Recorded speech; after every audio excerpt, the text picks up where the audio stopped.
Bom, vou falar sobre a Era Vargas.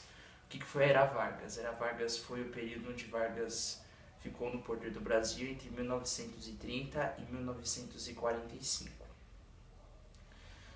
O Vargas, vamos começar pela eleição. Em março de 1930 houve a eleição entre Getúlio Vargas e Júlio Prestes. Júlio Prestes representava a República Velha. O que era a República Velha? Era a República Café com Leite, a aliança entre São Paulo e Minas Gerais.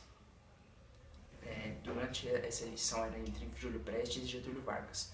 Júlio Prestes acabou sendo eleito com a maioria dos votos, o que causou uma revolta com a oposição. A oposição não aceitava essa eleição, achando que era fraude, e era uma pressão muito grande em cima de Júlio Prestes. O que causou ainda mais lenha na fogueira para Júlio Prestes foi a morte do vice-presidente de Getúlio Vargas. Getúlio Vargas, o vice de Getúlio Vargas acabou sendo assassinado. E a oposição já iam diretamente contra Júlio Prestes, acusando ele da morte do vice de Getúlio Vargas. A pressão foi enorme, imprensa, tudo, enfim. E Júlio Prestes acabou deixando o mandato, sem ao menos ser presidente. Ele não conseguiu ser presidente, foi eleito, mas não conseguiu ser presidente, ele abandonou o cargo. Foi aí que Getúlio Vargas assumiu o poder, isso foi chamado de golpe de Estado. Getúlio Vargas assumiu o poder, relatando que ia fazer uma revolução no Brasil e ia mudar radicalmente. E isso começou pelo governo provisório entre 1930 e 1934. Vargas assumiu o poder, fez uma organização política no Brasil, eliminando os órgãos políticos, ele adotou novas medidas, ele colocou os militares nos altos cargos do governo, ele fez uma mudança no Brasil. Ele deu maiores poderes aos executivos, adotou algumas, não medidas democráticas, mas enfim, e eles tinham uma posição que era as oligarquias. O que as oligarquias eram? As oligarquias pediam medidas mais democráticas e eles não gostavam do modo que Vargas assumia o seu mandato. Eles não gostavam de Vargas de jeito nenhum e eles queriam fazer Vargas a deixar o seu mandato. E essas oligarquias eles pediam uma Assembleia Constituinte onde a democracia, o voto secreto prevalecia no país. Foi aí que eles protestaram em São Paulo, que foi a chamada Revolução Constitucionalista de 1932. E aí causou uma reviravolta em São Paulo, uma confusão enorme, a pressão em cima do governo. O governo teve que adotar algumas medidas dessas oligarquias, pedindo assembleias constitucionalistas. E foi aí que Vargas, apoiando algumas dessas atitudes, de algumas opiniões, ele acabou garantindo mais um mandato, que foi aí que foi o governo constitucional entre 1934 e 1937. O governo constitucional tinha as ideias como o fascismo e a democracia, que já vinham das oligarquias que queriam que o país prevalecesse a democracia.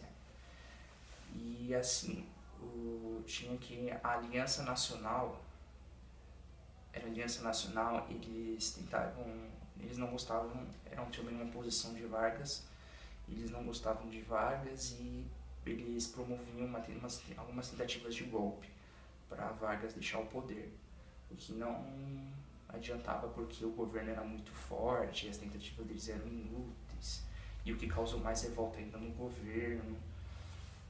E aí Vargas teve uma hora que ele não aguentou mais e acabou acabando com a Assembleia Constitucionalista, acabou com tudo, porque essas tentativas de golpe não adiantavam. E teve uma hora que ele não aguentou mais e decidiu acabar com tudo.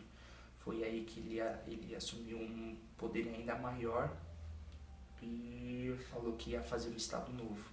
Ele ia fazer uma era de ditadura no Brasil. Ele anunciou em rádio tudo que ia fazer uma ditadura no Brasil, acabando com esse governo constitucional. E foi aí que começou o Estado Novo, entre 1937 e 1945. Vargas, ele fechou o Congresso, ele fechou o Congresso onde prevaleciam algumas dessas alianças, ele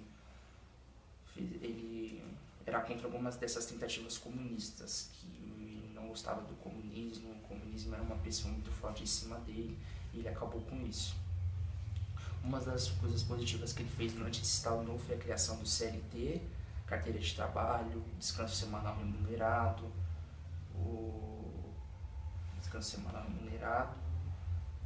fez algumas leis trabalhistas, e ele tinha também nesse Estado Novo ele tinha uma forte aliança da maioria da população brasileira e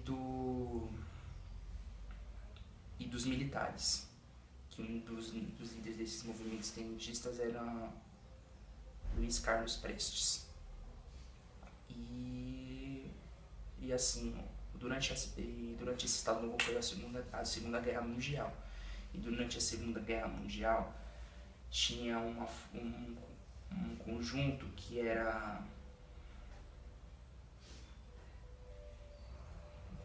durante a Segunda Guerra Mundial, que ele foi ganhando forças, que eram as nazifascistas. Após a Segunda Guerra Mundial, com a derrota, eles acabaram ganhando forças. E o governo acabou deixando abrir uma brecha. E esse grupo começou a cada dia ficar mais forte, e acabou de uma forma ou outra derrotando algumas ideias do governo. E assim, o que prevaleceu nesse governo? A democracia. A democracia acabou prevalecendo por conta desses grupos. E o governo foi obrigado a fazer eleições, o direito ao voto feminino, o voto obrigatório. E foi aí que, no final de 1945, houve uma eleição onde Eurico Dutra foi eleito. Era uma disputa entre Getúlio Vargas e Eurico. Eurico acabou sendo eleito, o que acabou com a Era Vargas em 1945. A Era Vargas em si acabou, mas em 1951 teve o governo democrático. Vargas voltou ao poder perante a democracia. Ele voltou ao poder em uma disputa, ele conseguiu ser eleito perante a democracia, e ele foi eleito em 1951. Ele se aliou aos liberalistas e alguns movimentos nacionalistas. E esses dois movimentos não tinham ideias igualáveis e causavam às vezes alguma divergência, alguma confusão, as ideias não compartilham, e o governo tinha uma missão para tratar ideias para não haver essas divergências. E foi um governo meio difícil, mas Vargas mesmo assim conseguiu fazer bastante coisas. Ele criou a Petrobras, que até hoje é uma das maiores empresas de petróleo, e a Eletrobras. Vargas tinha um inimigo nessa era do governo democrático, que era Carlos Lacerda. Carlos Lacerda apoiava mais a atitude de Getúlio Vargas, e aconteceu que Carlos Lacerda quase sofreu um atentado pelo segurança de Getúlio Vargas. E essa notícia teve uma repercussão enorme no país naquela época, enfim, todos acusando Vargas, população, mídia, oposição, enfim. Foi uma pressão enorme contra Vargas, acusando ele pelo quase atentado a Carlos Lacerda. Uma pressão enorme que Vargas já não aguentava mais e decidiu fazer uma carta onde ele anunciaria o seu suicídio.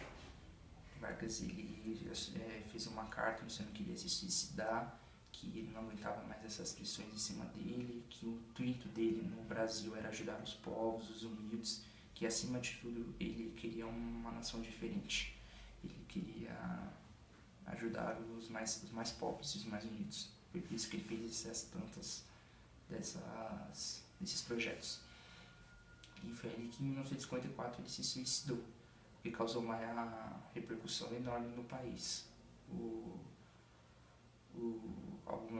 A população começou a ver o lado dele, algumas pessoas já não tinham aquela mesma visão dele do dia do atentado, depois do assassinato, e assim o Brasil entrou em estado de luto. E por isso que ele é até hoje considerado o pai dos pobres.